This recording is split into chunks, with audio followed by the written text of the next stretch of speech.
Hello, my name is Tabs and welcome to episode 69 of the Growth Podcast.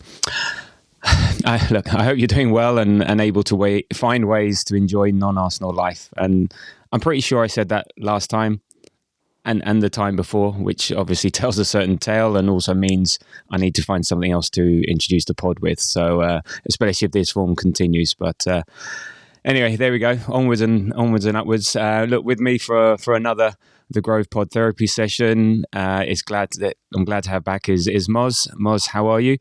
And I hope your week has been a lot better than Kai's.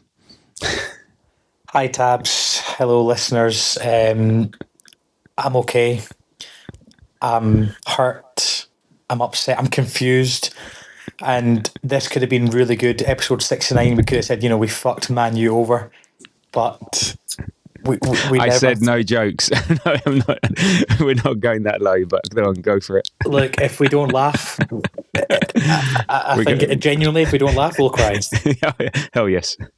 And I have stayed off social media when I found out that Gabriel Jesus might have done his ACL, and I've stayed off WhatsApp. I've muted all my chats. I've even archived them so I don't even get reminded by it. And yet, in the back of my mind, for what I have as a very busy week with work and other things, I can't stop thinking about it. So I need this. I need this session, Tabs. You need the therapy. Yeah, good. Well, yeah. Sometimes, look, personally, I'm tired from Arsenal and from life. Feeling a little bit glum, a little bit sad.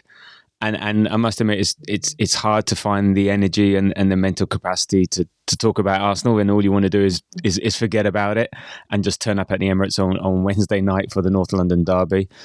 Oh my God, that's another thing to talk about. But look, here we are. It wouldn't make for much of a podcast if we just sat here in silence and just we're wiping the tears. So look, onwards and upwards. As I said, we'll try and have a look at what happened yesterday, what it means for the future, what's happened in the past, etc., etc. So so we'll go over yesterday's Groundhog Day of a result against Man United in the third round of the FA Cup, and then hopefully we'll look for better things as the massive North London derby approaches. That's a huge game for I don't know for Arsenal fans, for the team, for the season. Yeah, that's actually a huge game. So let's see what happens. But first off, we talk about Man United, and as we always do, and this is going to be a toughie, particularly the first one. What was your highlight and low light from the game, Moz? This is the first time and this is the first time ever of recording the podcast. I genuinely do not have a highlight that is for anything. The highlight for me was, again, coming down to London and seeing you guys. That's it. And look, that's the biggest highlight of them all, but I have nothing more to say. It tells you it's a sorry tale when that is the highlight consistently over the last few weeks. For me, the low light, I'm going to give you one or two. I could go on. We could record for an hour on low lights, but for me, the low light is the negativity now that's coming around the club, the manager, the players. I'm not saying that's not warranted, but it's worrying. And also, it's the lack of goals. We are so boring to watch. I was honest, I was sat next to Jermaine and we both looked at each other after the first half and we said, should we just go and get some warmth in the concourse? And we did at halftime, and we didn't even, the game kicked off and we were just so bored. It was like I would have more fun listening to you talk about your runs that you do, Tabs. Yeah, well, talking of which, look, my highlight, I think like you, it's a toughie. So it's always the people you spend your time with, the people you meet and stuff. So it was meeting yourself and Jermaine, and my highlight was the look on your face when Jermaine told you about my morning run. So that was a small pleasure that I got from yesterday. In terms of lowlights, yes, there were plenty to choose from, and mine was particularly the Havertz penalty miss, and I joked with the guy next to me, and it got to the point in the game, I think it was even before the end of full time, I said, we're going to end up losing this on penalties, and given what's happened to Havertz so far this week, he's going to be the one that misses the penalty. And it just seemed to be written that it was just destined to be him that it happened to, and And yeah, there is criticism for him, criticism of Arteta, and we'll get to that. And yes, you can understand why there is the reactions that we get on social media. Well, I say the reactions that we get about people being frustrated by the result. There are certain over the top reactions to what happens, and that is just ridiculous. And people need to really put things into perspective. And when you start attacking, people's wives and girlfriends and saying things like baby, that's just ridiculous and doesn't resonate with anyone with any sense. And can I just say on fans. Go for it. That's disgusting. It was so upsetting to see that Kai Havertz's partner put that on social media. That is not who Arsenal and what Arsenal are about. We are not that type of club, and you just hope that these so-called keyboard warriors are not Arsenal fans and they're just doing it for a reaction. And I hope they get caught, and I hope they get done for it, because one of them, I don't even want to repeat it, but one of them was so, I would be scared being Kai Havertz and his partner looking at some of the stuff that she was getting. Yeah, ridiculous. But look, we'll try and be more sensible about it. You can be frustrated, you can be angry, you can be annoyed, but there's a way to do it, and so on. So and as for that penalty, actually, he was 20 out of 21 on penalties before, I think, yesterday. And we know he can take a decent penalty, and it's just confidence with him. I think he just wanted to get it on target. He could have hit it harder, but also I think it was a decent save. So I was more upset. Yeah, my whole reaction to the game, and we'll come to the format in a minute, but actually, my whole reaction to the game is a bit, I'm not actually that worried about being knocked out of the FA Cup. Now, don't get me wrong. I want us to win trophies.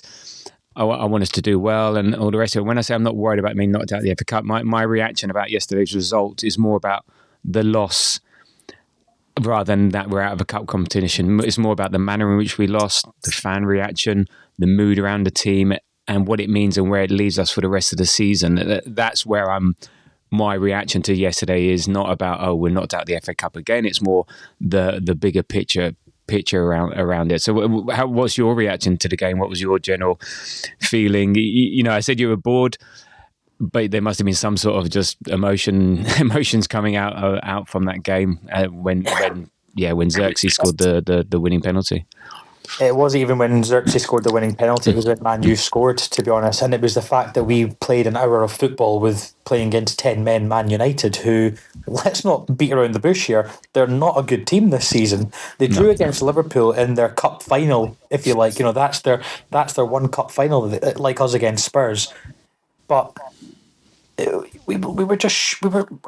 it was just boring playing, and it was like the only player that did anything relatively well was Raheem Sterling when he came on. He was the only one that looked like he was actually going to make a difference. And even like Martin Odegaard looks like half the player he was last season. Declan Rice looks tired.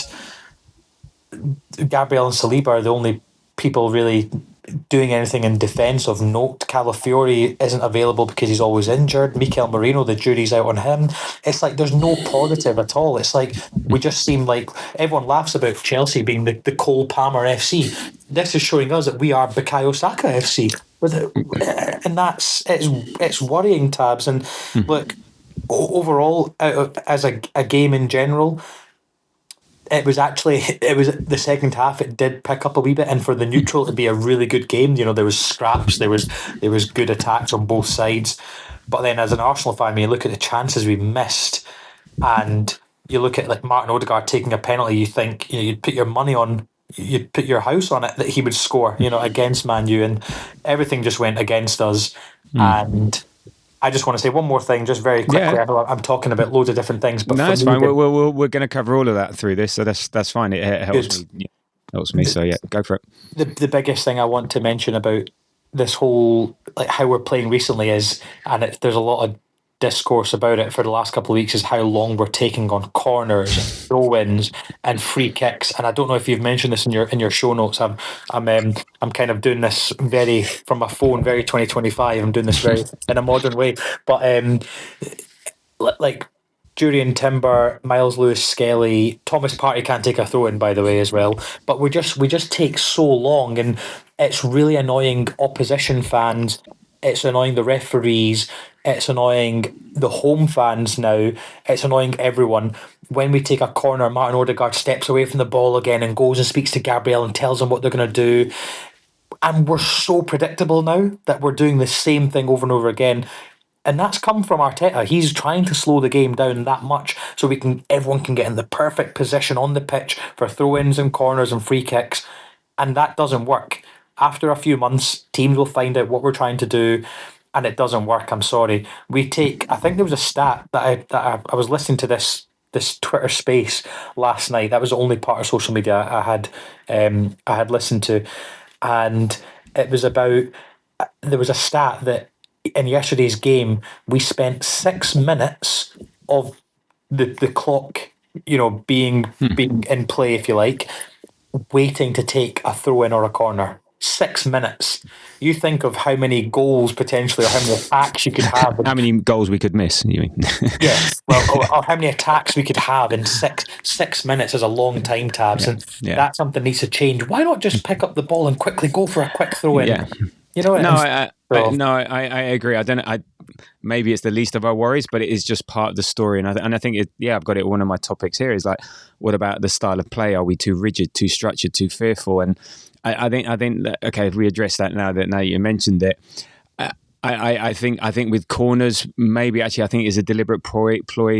It's a bit of the drama of the occasion, because also initially, we have this aura about us around set pieces, so therefore the defenders are like uncertain, they're getting a bit nervous. The more antsy we make them, the more we say, hey, we know exactly what we're doing, we're going to do X, Y, and Z, and we're going to position.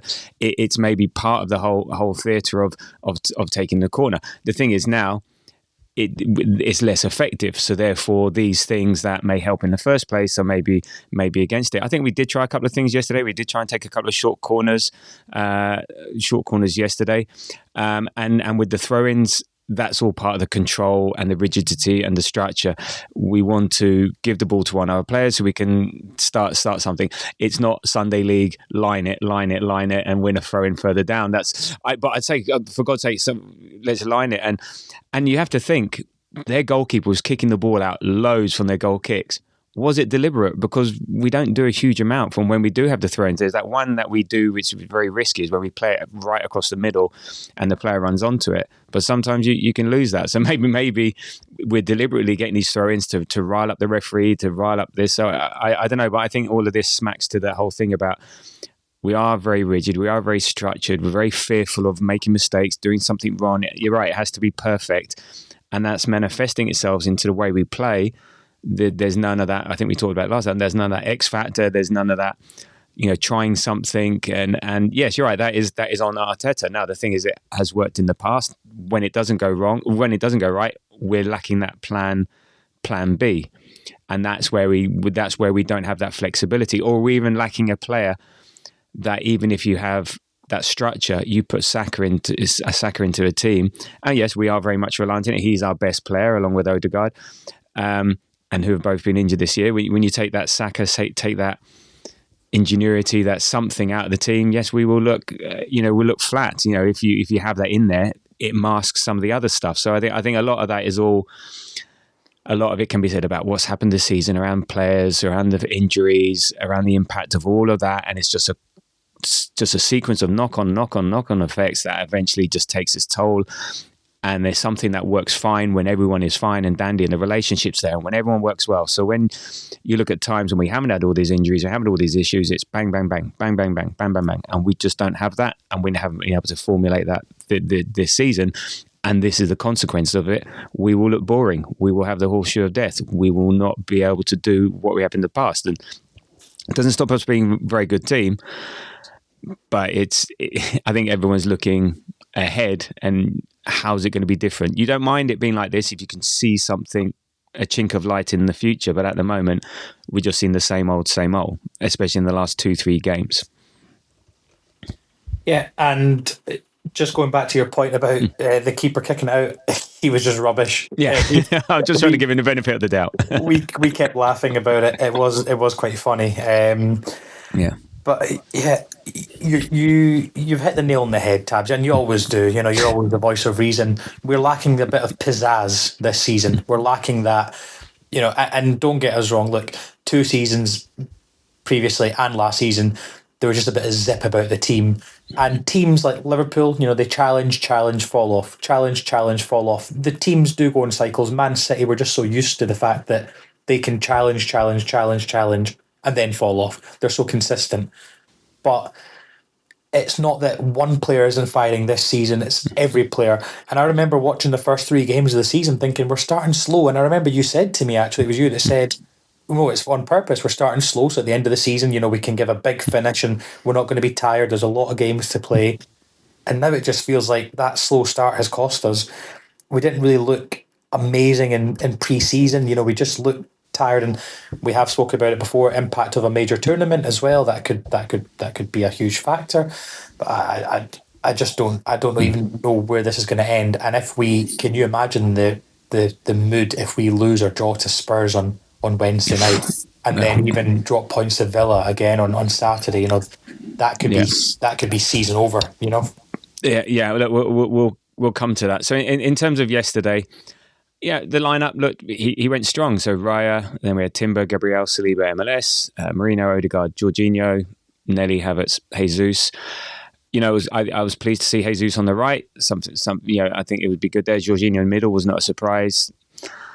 Calafiori seems to be having now muscular injuries, so MLS, but I'm not too problem. I was quite happy with the lineup. I think considering the Man United team that we're playing, you're right. They are mid-table. They're having a poor season. Okay, I think what benefited them was, and you saw it with the Liverpool game, they've had time to work on their formation, time to work on the structure. Amarin's had time with them. Before that, it was the games are coming thick and fast, and you have trouble digging in. So, but even irrespective of that, they are still a poor team. So I was quite happy with the lineup. Were you happy with the lineup? Yes and no. Happy with everything apart from Jorginho. I mean, I don't know what's wrong with Declan Rice, if he's unwell or maybe carrying a wee bit of a knock, but I think we needed him from the start. I really do. I would have loved to have seen. I think that's the first time we've played on midfield of Marino, Odegaard, Jorginho this season, isn't it? We've not played that particular three. And that lack of consistency in midfield is potentially one of the reasons why we're not doing as well, because we don't know who our best three or our starting three is. It's changing every game. And I really would have liked to have seen a midfield of Marino, Odegaard and Rice, maybe a little bit too defensive with Marino and Rice in there, but it would have been nice. And I echo the comments. It was nice to see Gabriel Jesus on the right, although he didn't really do much there. It was no. Yeah. But something different. The lineup was as expected, I think with the injuries that we have and whatnot. So and also with the game on Tuesday, the game on Wednesday, just coming thick. So I thought for the cup game of the two, I think the North London derby is a higher priority over the cup game for me. So you can see why he's having to. And we say, look, you've got to manage squad, you've got to manage rotation. Yeah, it's what it was, and I think it was a good enough team to beat this. So. In essence, I feel this whole game just sums up our season so well, where everything that can go wrong went wrong. We couldn't score, hit a bundle with a banjo, as I say. We can't beat a crap team, even though they go down to 10 men for an hour. We get an injury, one big injury with Jesus. That could be ligaments. We're not too sure, but when you're going off on a stretcher holding your head, it never looks good. But then also Timber may have a hamstring issue. Jorginho went off, but that could be just old age and knackeredness. Then we play extra minutes. We all laughed at Tottenham not even be able to get past non-league opposition, having to go to extra time, and then we had to go to extra time and a much tougher game ahead of the North London derby. We missed penalties and we're out the cup. So it just feels like that was our season summed up in 120 20 minutes. And again, it's a bit Groundhog Day. And this is, if you compare Newcastle game and this game, possession stats the same. Expected goals, 3.2 to 3.09. We had 43 shots. We had, 10 big chances. And we scored one goal off an XG of 6.44. And if you go further back, it's one goal from 8.23. That's just and that just shows basically we're at least able to create something, but we just cannot finish. We cannot put the ball in the back of the net.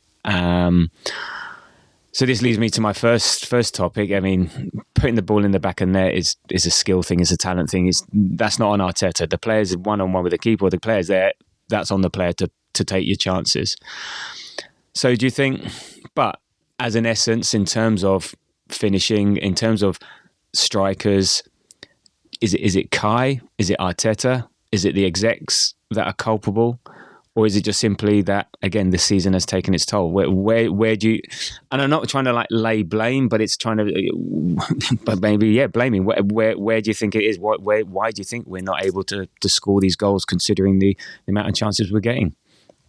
It's because we don't... The fact of the matter is we don't have a number 9. We don't have a striker. You look at teams in the Premier League who are doing even worse than us, such as Newcastle, who have Isak, Brentford have Mbeumo, Nottingham Forest have Chris Wood, Liverpool have Salah, Chelsea have Cole Palmer, who's not a striker, but is the one scoring the goals. Jackson's been doing well. He misses a lot, but he's scored a lot. He's gone cold recently, but he's that focal point. He is a centre forward. He is in between the penalty areas.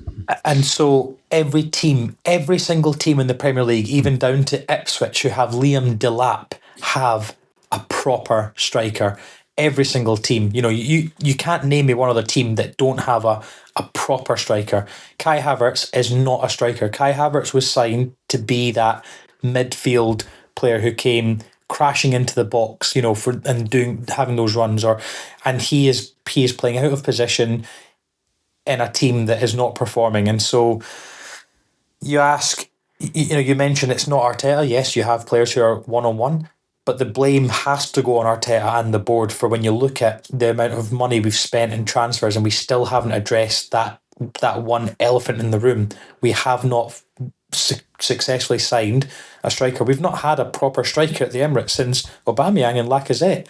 And that was a long time ago now. We've had a lot of transfer windows since then. And now, when you think about it, I'm sure we'll come on to this, but we only have 4 attacking players. If Gabriel Jesus has done his ACL or if it's meniscus or whatever, he's out for a short period of time. He's out for a period of time anyway. So we have Trossard, Martinelli, Havertz, Sterling, and Raheem Sterling. All of them out of form. all of them have their issues.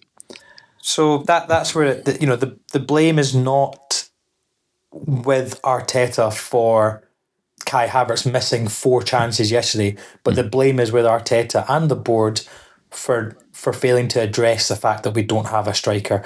And honestly, with this Arsenal team, even if you had a player like Saka injured for 3 months, Odegaard injured for 3 months, if we had a number 9, we would have won. The games that we've drawn, I'm confident we could say we would have won at least maybe 2 or 3 of them, and the gap wouldn't be this big to Liverpool. We would have maybe excelled in the FA Cup game against Man United. We might have excelled against Newcastle, but we just don't have that, Tabs, and that's the frustration. And the thing is, we hope that it's going to change in January with this transfer window open. I don't see it happening. I don't see any movement in January. I think now with Gabriel Jesus being injured, player prices go up by 10%.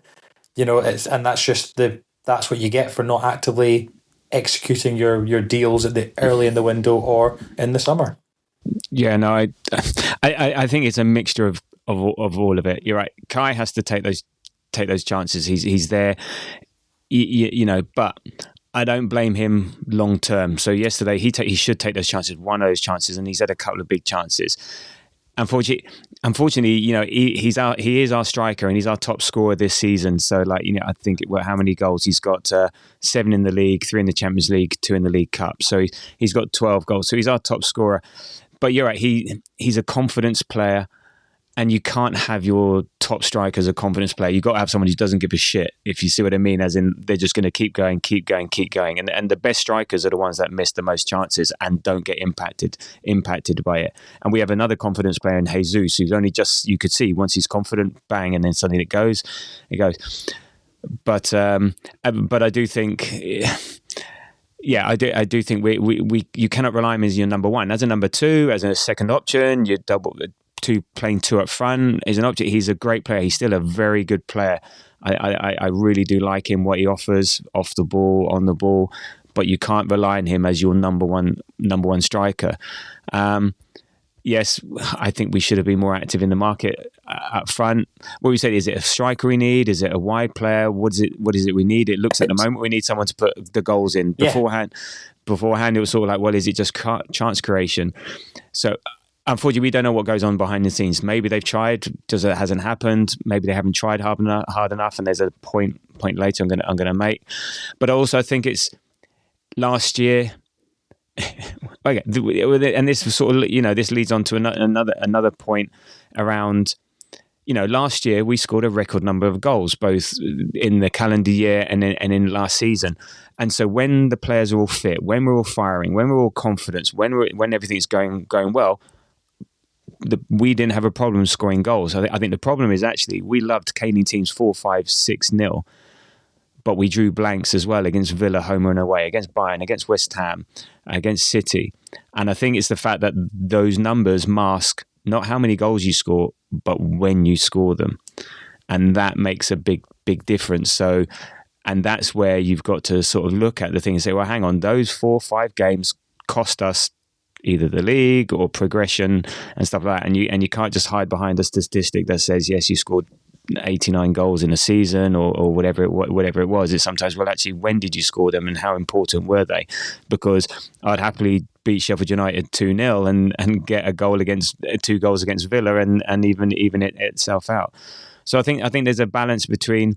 So I think maybe this year, I think the impact of the season has so far taken its toll, because I think if you've got your best players out there more confident, we're not going to be missing as many chances.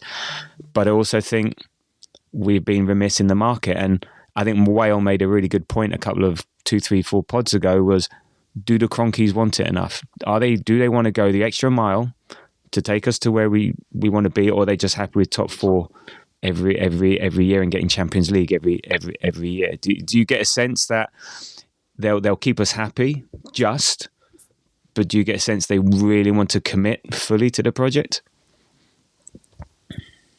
Yes and no. I don't know. We have no sense of direction. I don't know if you agree with that or not, but it feels like we don't know where the club and also where the players' heads are at just now as well. And I don't know if we ever have had that, but I just think the lack of direction is what's causing the fans to be more upset than normal. And I guess I just want to go back to a point about when you're talking about the likes of, we loved caning. I love that word. We loved caning teams with 4, 5, 6 goals. But that's been a cause of concern for a number of years, Tab. So I wrote some notes down after the game yesterday, and I was just thinking back to when we were singing. Do you remember the time last season we were singing, who put the ball in in whatever team's net? And back then it was like all the players were firing on all cylinders, and players were scoring from everywhere. But it's just really worrying that every player this season now has had a dip in form. And I don't know where the difference has come from. Is it because we've changed massively the way we played because of the signings we've made in Calafiori, and we've incorporated MLS into the squad, and we've obviously got, like, Rice has had a season under his belt and that kind of thing? I don't know, but well, maybe it's this is the truth lies somewhere in between. So we were outperforming our XG yesterday. Everyone was performing above maybe their level. So the likes of Trossard lifted himself, the likes of Havertz lifted himself, and that's what winning teams do. They play above their levels. And so now this is a bit of a regression to the norm, and this is the opposite direction. So now you're beneath that, and it can be. I said it's accumulative or whatever the word is. I can't remember, but compounding, as in, if you're playing well, you're feeling good, you feel good, you win games, you feel better, and so on and so on and so on. And likewise, when you're down, then bad shit happens, and then all the negative stuff happens. Championship, these sort of things don't happen to teams that win championships, and so maybe that's in their minds and so on. So it can happen the other way, and I don't think there's anything particular, maybe the last 2 seasons has taken it out, and you're going to get that dip. A bit like City. Okay, they've won stuff and they've had that dip. Even if you get so close, the energy and expenditure and the mental, physical to get there, sometimes it will dip the other way. And I think you mentioned it before. Liverpool, they great season, and then they fall off. I think there was one season they got 90 plus points, and then the following season they ended up 5th. Okay, and it happens, and I think they had an injury to Van Dijk that season, and that can happen. But then they go again. So I think, to your point about not seeing, I think when you don't even see any glimmer of, we're interested in this, interested in that, you want that hope. When things are going shit, you want that change. Now, there's the difference between that board and exec level. And we should know this, being in corporations, they think 3, 4, 5 years ahead. They're thinking that, they're thinking, where are we going to be this time? And they look at bottom lines, and they look at so many different metrics to what we do. However, we want immediate success, and the two do not tally. And you just need to, unless you've got unlimited resources, where you go, that 3-year plan, that's fine. We'll just spend another 100 million doing this, and it's not even going to touch the bottom line. We are not that club. And we never will be. We're not the Chelseas, and we're not the Cities that can just do that and write that stuff off. So we need to. Again, I think maybe it is about the point of having a club in 3 years' time just continued success. And success for them may not always be winning the leagues.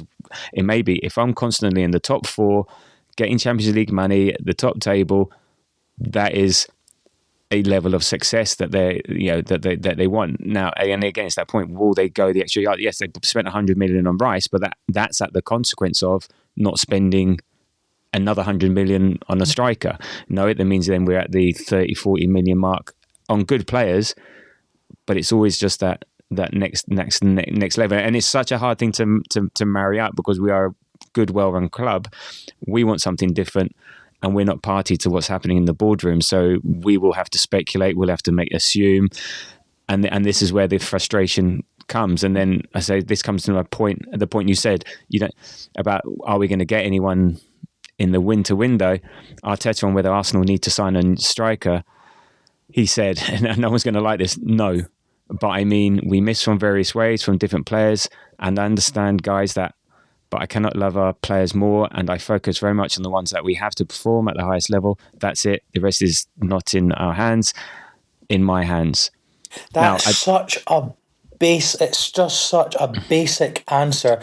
And any other manager would say, any other manager would challenge the players that he has right now and say, well, if we can't put the ball in the back of the net, and we have 49 shots over the last 2 games, with an XG of almost 7, and we score 2 goals from it, then yes, we might have to look at additional players and adding to the squad. But he'll never say that, because number one, it'll increase the value of players that we then end up going for, because teams know we're looking. And number two, he's too nice as a manager. He's not the type of manager, like, for example, Pep would openly criticize a player, or openly talk about private discussions he's had with players, that kind of thing.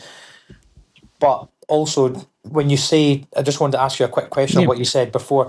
You said the board and I agree, corporations, they always look at 3-year plan, 5-year plan, 10-year plan. But 5 years ago, were the board not thinking that we would have this type of squad? We would be 5 years into Arteta's tenure. He'll have built his own squad. We'll be challenging and winning Premier Leagues and Champions Leagues. Surely the board know that as a club, it's not sufficient to finish top 4 and challenge in the Champions League and have an FA Cup run or a Carabao Cup run. Surely they know, Tabs, that the bottom line, yes, is about profit and loss and all that kind of thing, but also the overarching aim should be to win a trophy, because that's where you get most of your money from. And then that's how one trophy then leads to the next and the next. Yeah, maybe. I don't know. Why don't you know, Tabs? Why don't you know? I'll do my best to find out. I'll get Josh on the phone as we speak, invite him on the pod to see what he says. Yeah, look, it's a tough one. Sometimes they're just happy with it. That's what they consider success. So these are American owners. Now, I had a bit of a conversation with Whale about this on over WhatsApp, and his interest. I said, well, and it was just trying to understand the psyche of the American owner, and the fact that what's deemed success in NFL is very different to what we deem success here. Okay, there's one Super Bowl to play for, and so actually just getting into the playoffs is considered success. Now they've got different restrictions. There's a whole salary cap thing. They've got the draft. You can only spend so much, etc. I'm sorry to interrupt. I'm just saying. So they've come from a mentality that, and even for basketball, getting into the playoffs is considered success. So you don't actually win something is considered a successful season. And I follow it closely. They say, oh, they've had a great season. They got to the first round of the playoffs. And that's why managers stay in jobs for a long time and players stay at teams for a long time. And so maybe they've got that mentality there. It's more okay, yes, they want to win, but then it's how much do they want to win? How much they want to go the extra mile to win? Are they prepared to go and put another 100 million to get another striker or whatever? That's maybe where the disconnect is that top four for them is like getting in the playoffs. And I don't agree with what you say there about the mentality, because you own one of the biggest football clubs in the world, the biggest football club in the UK or in London, certainly. You are not going to be owning that club thinking, oh, we get to the Champions League quarterfinal, that's good enough. You know, they own the LA Rams, which is far bigger from a financial perspective than Arsenal, and they would consider getting to the playoffs successful. Okay, well then my question... No. They won the Super Bowl and they put all the money there, but American owners, so they may focus on that. They've also done the same with their basketball team. Again, I don't know if it's true or not. I'm just positing there as a potential theory in terms of, you know, that's no, I don't know. That maybe that's the limit of the thing. Now, if something happens, so you say 5 years ago, look, you can't legislate for the season that we have. No matter how much preparation, you cannot legislate for three of your wingers all being out. You cannot legislate for Odegaard being out. You cannot legislate for 3 or 4 of your left backs being out and the knock-on effect. You can't legislate for buying a midfielder, him being out after the first training session. So there is mitigation there. It's just, I say, it's just a question. There's how far do they want to go, and how, you know, and are they prepared to do something now versus sticking rigidly to whatever their plan is? Okay, well, do the LA Rams have a striker that we can sign? Is that a thing? Is that possible? What sport do they play, Tabs? What is the LA Rams? Oh, American football.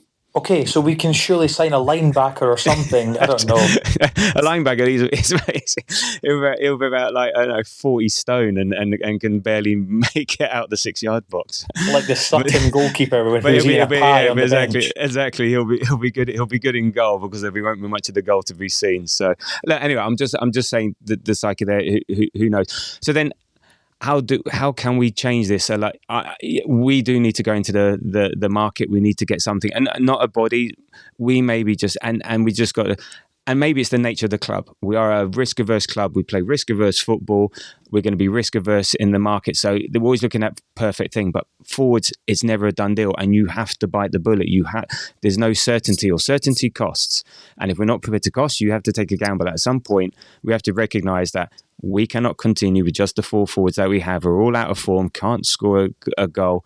But even then, if we do get someone in, it's going to take a week, 2 weeks, 3 weeks. So even then, they're like, well, what's the point? You know, they may think so.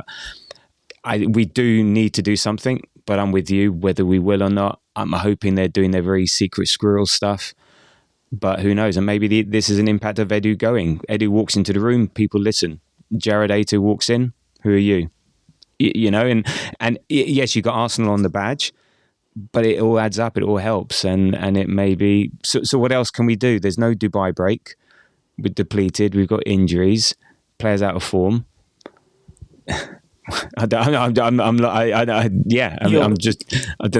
trying to work out how do we change this? Is how do we move on? You'll hate this, but it's almost about damage limitation. I think for this season now, let's just ensure that we finish second, because when you think about it, if we are having a really bad season, let's just finish second to a Liverpool team who are, Salah is on steroids. No, from a legal point of view, I am not accusing Mo Salah of He's being playing on. very well, is what you're trying to say. Yeah, and if legally, if someone's listening to this, I have not accused him of, but he is. It's a saying that he's on drugs. The way he's playing. Let's just finish second, and look, the players are professionals. I would love in the background. I want to think that right now they're all rallying together and that they're having like a massive team building, team bonding dinner or night out this week at some point. Yeah. Maybe tonight they'll all just after training go out and play some bowling or some darts, and just remember what it means to play for this football club and remember how good we have been the last 2 seasons, and let's just finish. Then let's just have the next 5 months. There's 5 months left of the season. Let's just try finishing second as close as possible to Liverpool. Don't let them win it easily. And let's just have a nice little run in the Champions League, whether we get to the quarter-final, the semi-final, or something like that. Let's just do everything we can. You have a little niggle. Just I don't know. I don't know, Tabs. No, I tend to agree. Sometimes the best thing to do is not go training. You know what you're meant to do. Don't force them. Just have a break mentally, physically. You're right. Let's back in the old days, it would be right. Let's go down the pub and get hammered together and stuff like that. Doesn't happen now. But just maybe just sack training for a couple of days. So you know what?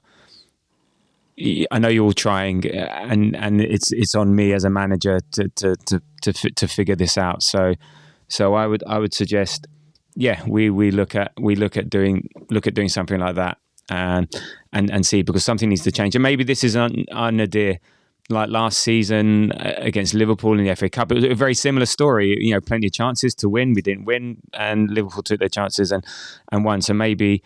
I said it after Newcastle. This is our nadir. No, maybe this Man United game is our nadir, and maybe something will change. Maybe just we get a fluky win against Spurs. Who gives a crap how we beat them? Just when we beat them, and then just trying to get the momentum, trying to get the belief. At the moment, I think we're lacking belief, lacking confidence, and as Arteta said, it goes up the stairs and down the escalator, and we've got to rebuild that confidence slowly. And stop the right. It's 2-3 games, but I think it's just a bigger picture that people have, and we'll see. Look, in terms of yesterday's game, do we have to do this? Well, just a couple of things. I think we just talk about a couple of key moments. First half, the main thing was the Jesus injury. I think actually this might have been my highlight yesterday. That was funny. It was so when Jesus collided with Fernandes outside the box, it was a foul. It was funny. I think when he threw his boot at the referee or something like that. So annoyed, and it couldn't happen. Surely that's a sending off offence, but that's another story.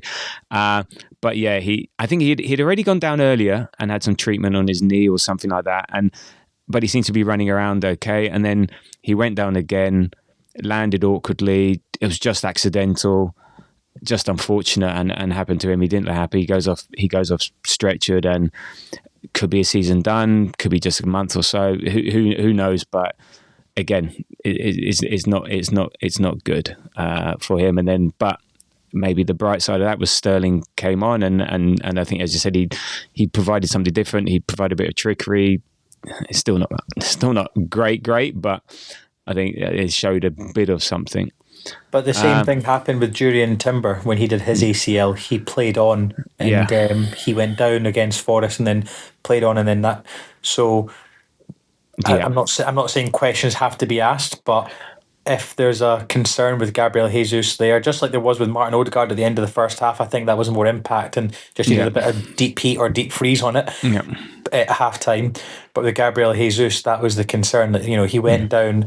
We already have injury issues. Let's not make it worse, and let's just and then could there have been a weakness in his ACL or his meniscus, and that's just exacerbated by the tackle that he had made or the coming together with Bruno Fernandes. So. That was only the moment of note, really, in the first half, wasn't it? And again, but it's more bad luck. It's just something that happens. It wasn't like he'd forced that upon himself. So, I don't know, but it was what it was. And you're right, I was surprised to see Odegaard come out second half. We were talking about it looked like he had another ankle injury, but he came out. So then, 49 minutes, Dalot gets his first yellow, which it was on a bad foul on MLS.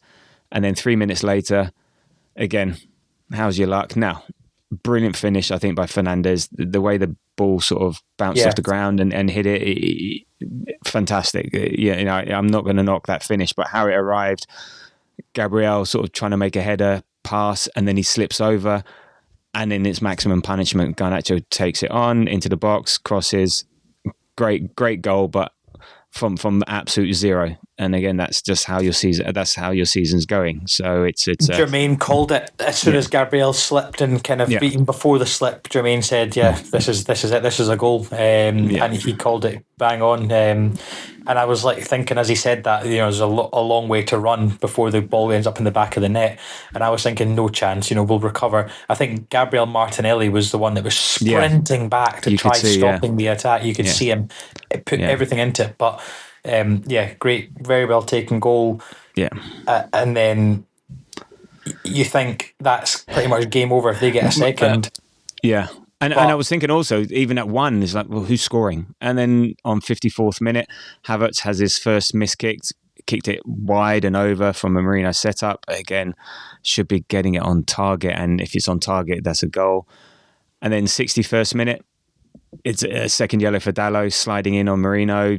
It was a yellow card. He may not have made much contact and all the rest of it, but it was sliding, studs up, sending off. And it's the first time we think we've had a red against us in quite a while. I can't remember the last time someone got sent off against us. I think the last time might have been Bruno Fernandes against us at the Emirates. Okay, I can't remember. I can't think of any other player who's had a red card since then. It's been long at home or away. It's been a while.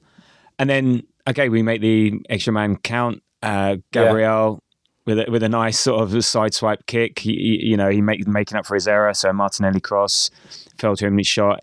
Okay, on target at least, deflected off De Ligt. But I think at least, you think right, we're back in it. 10 men. It's a matter of time. And then that matter of time came on the 69th minute. A penalty that Havertz bought and paid for. from Maguire, there was a little bump, little tug. Yeah, that's not a penalty for me. If it put like this, if it was at the other end, I'd be fuming. So, how did you see the penalty? What did you think?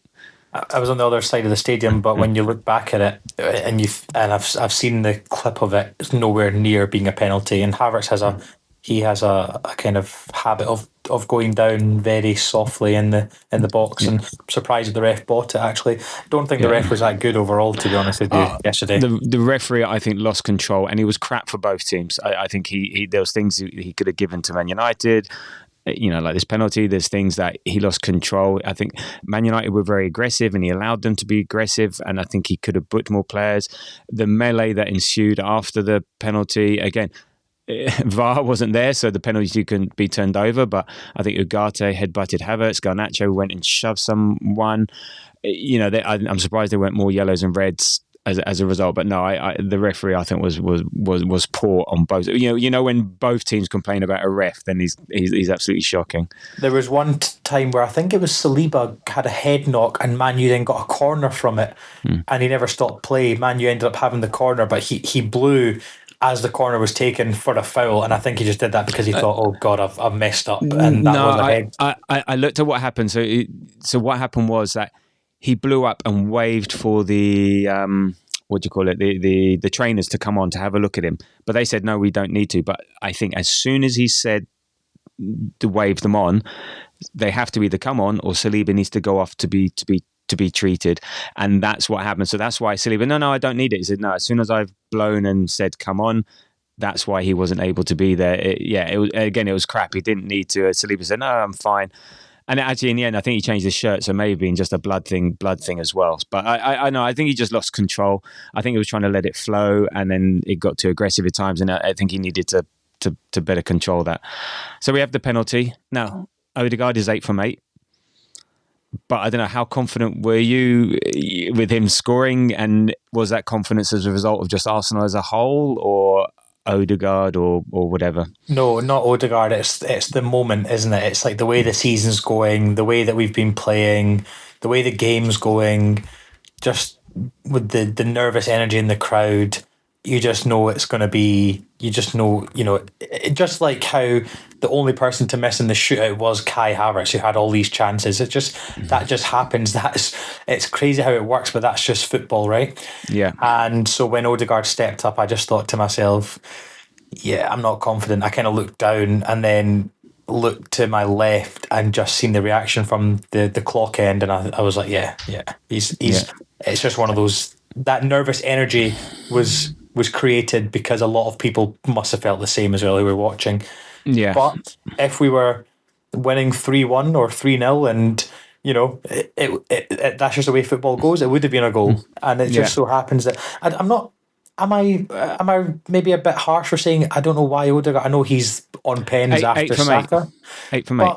but would you have not given it To to Kai? maybe Kai, or would you have given it? But would you have given it to Jorginho maybe? No. He's our designated penalty taker. Him and Saka, and he took the penalty against West Ham. Scored well. Actually, I think it was the same.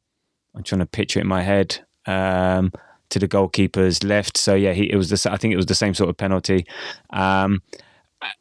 I think it's a combination. I think it was a decent enough penalty, maybe not hard enough, maybe not wide enough, but also a decent save. The goalkeeper has to make over a lot of ground.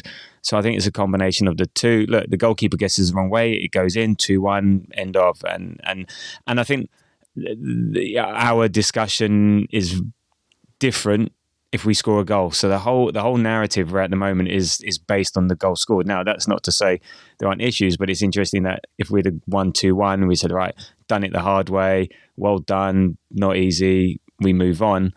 But we didn't, and so we have to discuss about that. So I'm not too down on him. I said he's 8 from 8, and actually had a decent game. Like, he created 10 chances with an expected assist of like 2, which is the most by any Premiership player this season. But it all came to nothing. So he had actually one of his better games in the recent run. He was trying something, he was creating something. He created enough chances for us to win the game. I just felt sorry for him that it's just the way things are going. He got it on target, but the goalkeeper made a half decent save. And he was a shite goalkeeper apart from in the moments that counted in the penalty. Do you think that the kind of fisticuffs before the penalty maybe contributed to Odegaard having more time to think about it? I'm sure it doesn't help. But then the goalkeeper's no. I'm sure it doesn't help. I'm sure he just wants to get on with it. That he knows the pressure of the situation and so on. I don't think he got involved. I think he tried to stay out of it. But yeah, the more time you have to think, the worse it is. You second guess yourself, this, that, and the other. So no, I'm pretty sure it wasn't. I'm pretty sure it didn't help him. No. But then again, we still had chances after that. So Odegaard, great cross for Rice. It was a great header from close range. If he gets it wider or lower, it's in. Decent save by the goalkeeper, but also it was in a position that he could save it. And then Havertz has his second sitter of the day, or third or fourth, I can't remember, from close range. I don't know. He had his triangle boots on because how both shots just didn't go forward. They went sort of at right angles. Pythagoras would be pleased. He almost snatched at that one, though, if that's the same one I'm thinking of, where it kind of goes over the crossbar / post area. Yeah. And he kind of snatched at it, but he hit it with his laces, and if he just toe poked it, I think it would have went in. Well, if he mishit it, I think he tried to hit it too well. If he mishits it, it goes in. That's how it is. That's how it is at the moment. That's just how it goes. But I think the bigger chance. Sorry, I think the bigger chance was the one after that when Declan Rice had that shot with his left foot. I just think if he had squared that across goal, there was 2 Arsenal players there, and that ball could have went anywhere. But he did go for the shot. It was close. I think it was a save. And then again, Newcastle rare saves it, comes out to Gordon. This guy saves it, not enough on it. It palms it wide. So that's just how it is. I think it was a decent shot. I don't think it was as clear cut as the header or the Havertz chances, but again, it goes wide, and then we have extra time. And to be honest, the only thing that happened was we had that. Havertz was sent in by Jorginho, and I think it was in the 100th minute, squared it, and Trossard was just about to knock it in, and De Ligt wanted it more, and he got there before Trossard and kicks it away, and that's brilliant defending. Great defending, because that ball went over the post, and that could have went anywhere. Great defending. But I looked at it again today, and he wanted it more. Then Trossard needed to be further forward. He could have got there better. I don't know. It's an easy one to say it was good defending, and it was. But I also think Trossard could have done better, and that thing of wanting it more is very intangible. But no, this is all about, I'm going to make sure that I get the ball and the defender can't get it, and he didn't do enough, which is basically sums up what he's playing like at the moment. And then the actual final chance of the half or the extra time goes to Man United with Partey back heel in our half, which ends up with breaking to Man United, which ends up with Xerxes having a shot deflected. And from where I was sitting, I thought, oh shit, that's in. And then Raya makes a fantastic save and does well. So, I think the play in extra time was broken up so much. There was no momentum. We couldn't build any real pressure, no real chances apart from in the 100th minute. And I think penalties was on the cards. And the only thing I have to say about the pens is you don't want to ever go on. You say it. The only thing I want to say about the pens is David Raya is meant to be the best keeper in the world, or one of the best keepers in the world, but holy shit, man. Like, wow.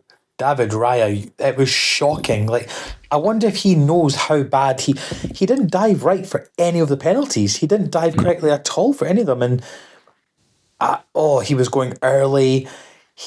Oh my God, it was awful. And I think for the last or the second last penalty, he tried to put the player off because when Arsenal scored, he ran into the goal to get the ball before the Man U keeper and left it right at the goal line. And the referee said something to him, and then he was like, well, trying to put the player off essentially. And oh my God, they were awful. Good penalties from United, but he might have made it easier. I don't know.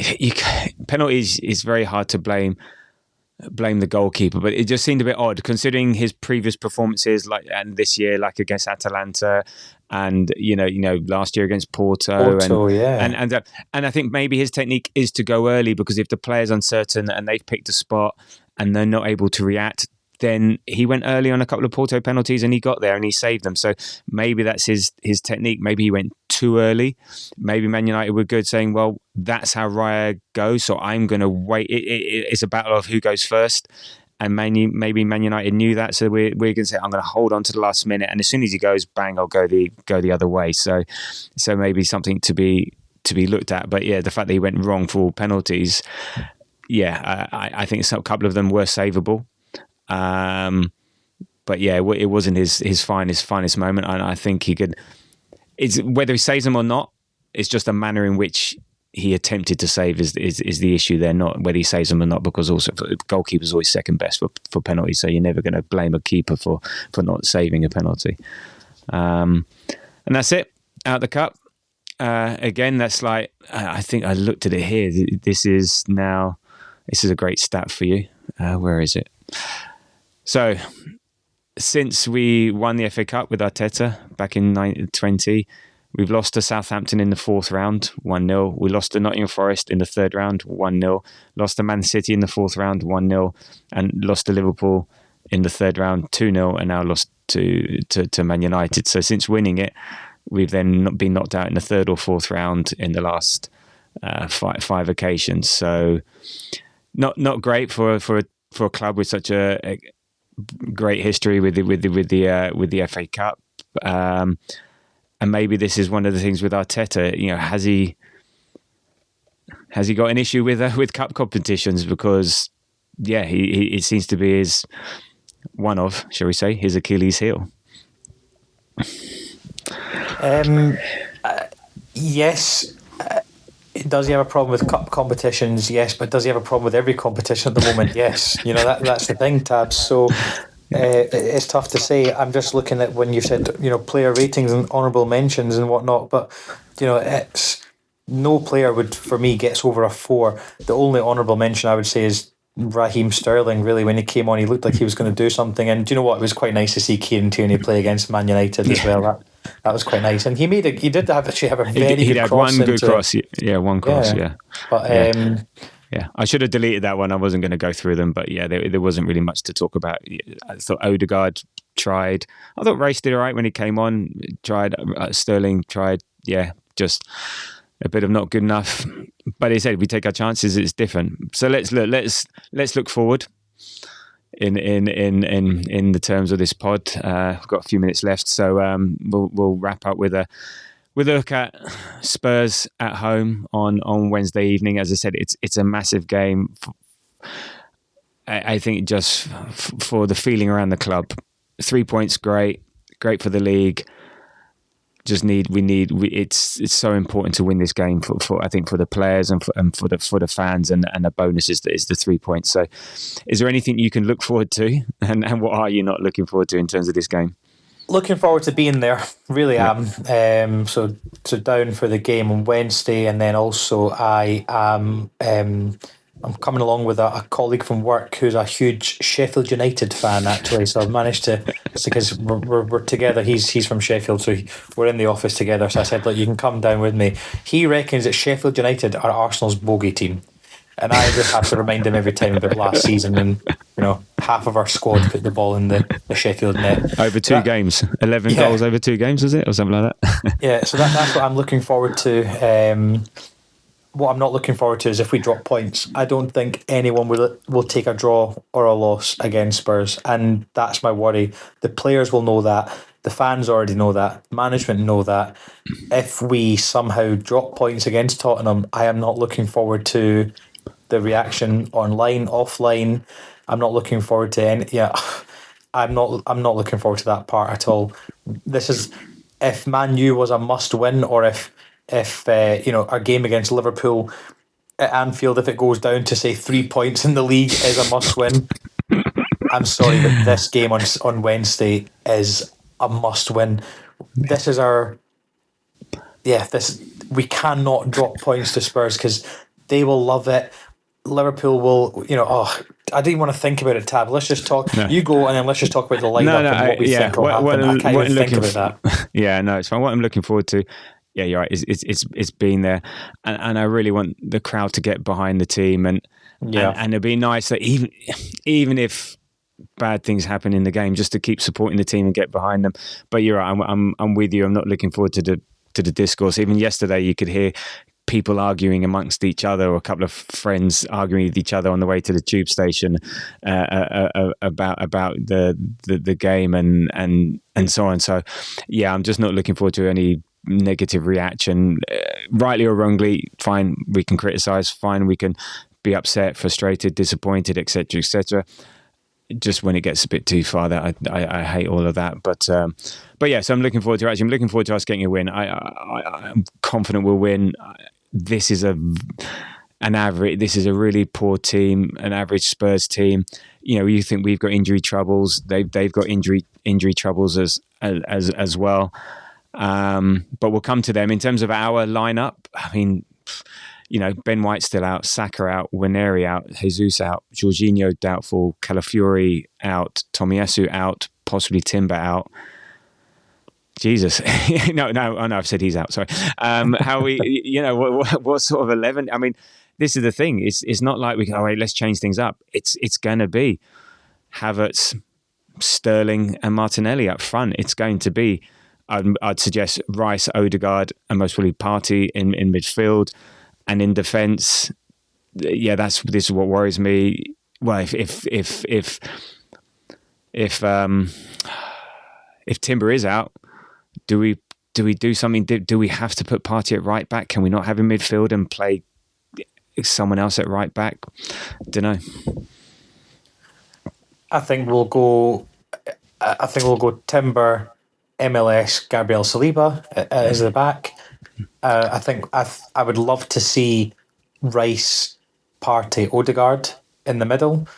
And yeah, you're right. We don't have anyone else apart from Sterling, Martinelli, Havertz, or Sterling, Trossard, Havertz, or whatever. So, and that's it. We don't even have anyone on the bench that can come on and make a difference. We don't have, when we're fully fit, you can say, well, you've got Martinelli or Trossard to come on for Saka or whatever, if we need to, or to freshen things up, or you've got Gabriel Jesus for Kai Havertz when everyone's fit and firing, or you've got MLS for Calafiori, or you've got Marino for Rice, or whatever. But we don't have that, or Waneri for Odegaard, nothing like that at all.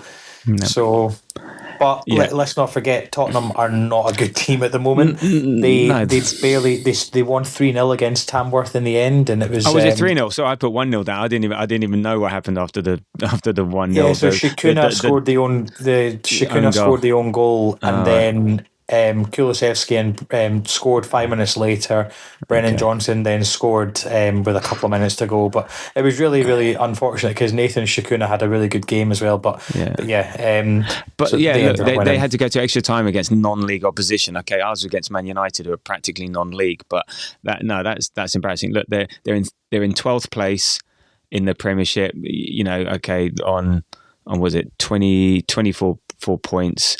You know, their home, their away form. They played 9, won 3, lost 5. You know, okay. The one thing Tottenham do is score goals. You know, they average 2.1 goals per game, but then they also concede. You know, it's who they are.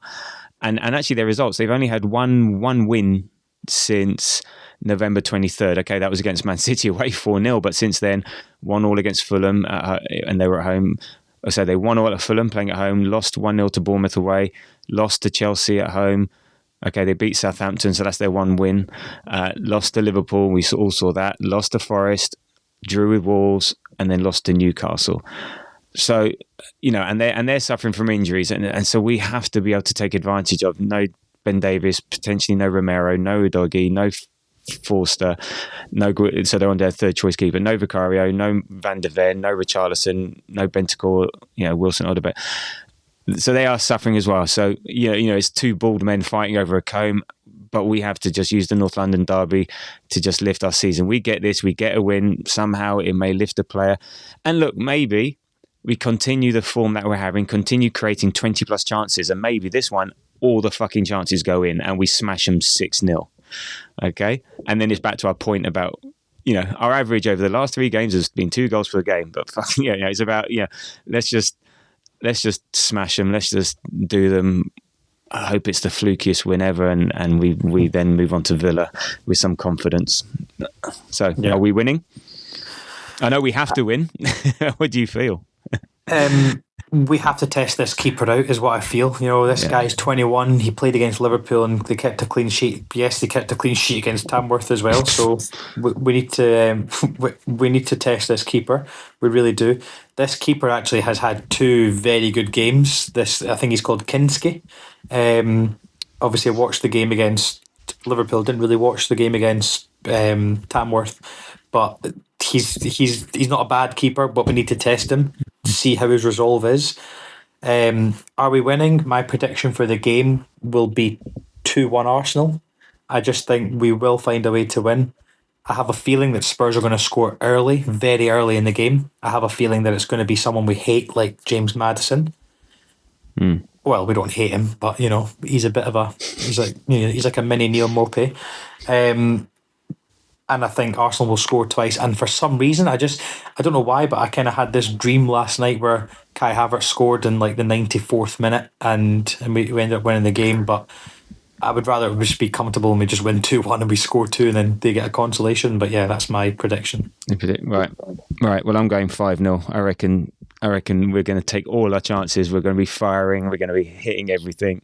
They're all going in, and we're going to smash them. And there's going to be no problem, and everything's right and rosy in the world of Arsenal. If we win 5-0, I will take annual leave and I will stay down in London until Villa.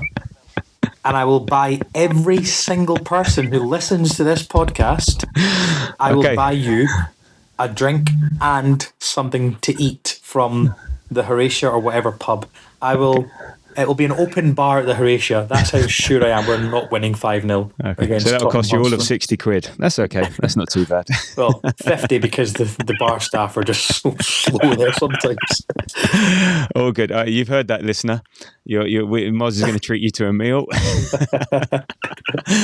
Look, I'm glad we could end on a laugh. That's good. You've always, as you said, if you don't laugh, you'll cry. So yeah, it's better to laugh. It's better to be happy. It's football. And I did say this as well. I did say this in the last time I was on. I said, look, at the end of the day, this is Arsenal Football Club. We're not. Yeah. We're going to have ups and downs and side to sides, just like the way we pass the ball.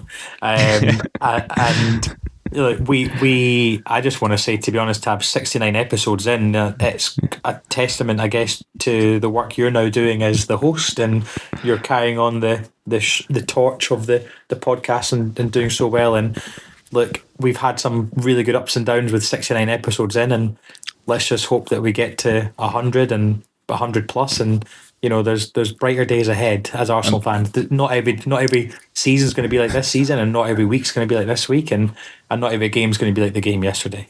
No, sure. No, true. Thank you. Nice words, and totally agree. And thanks for those. And I was thinking of renaming the pod the Horseshoe of Death, but no, we'll keep it to the Grove for now.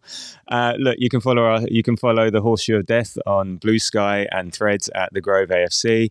Next show will be out post Buds pre Villa, so it's going to be a cracking week for Arsenal. So that all leaves me to say thank you, Moz, for your time today. Appreciate it. Good luck with the rest of your week.